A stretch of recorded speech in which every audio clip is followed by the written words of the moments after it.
Kumuha tayo ng live na sitwasyon dyan po sa General Santos City, kaugnay pa rin sa Labor Day. Naroon si Radyoman Brian Oñate ng RMN General Santos.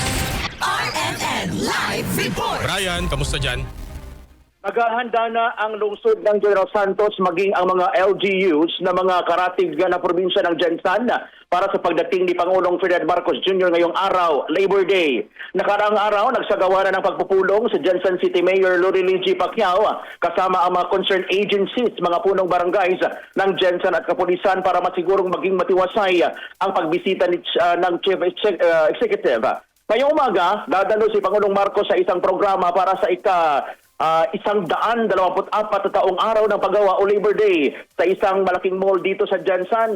Pagkatapos naman ito, dadalo si Pangulong Bongbong Marcos sa pamamahagi ng 10 kilos na bigas sa humigit kumulang na 5,000 mga magsasaka at mangingisda sa Maylagaw Gymnasium dito sa lungsod ng Jensan.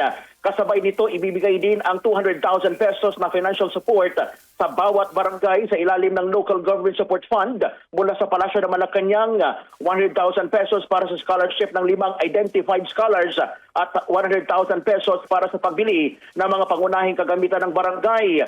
Samantala, nasa halos 300 na mga PNP personnel mula sa Police Regional Office 12 ang itatalaga sa dalawang venues na dadaluhan ni Pangulong Marcos Jr. para maging matiwasay ang nasabing mga programa. Sa panayam kay Police Colonel Nicomedes Villayvar Jr., City Director ng GSCPO, handa umano sila kung sakaling may magsasagawa ng mga kilos protesta ngayong Labor Day sa mga nasabing mga venues.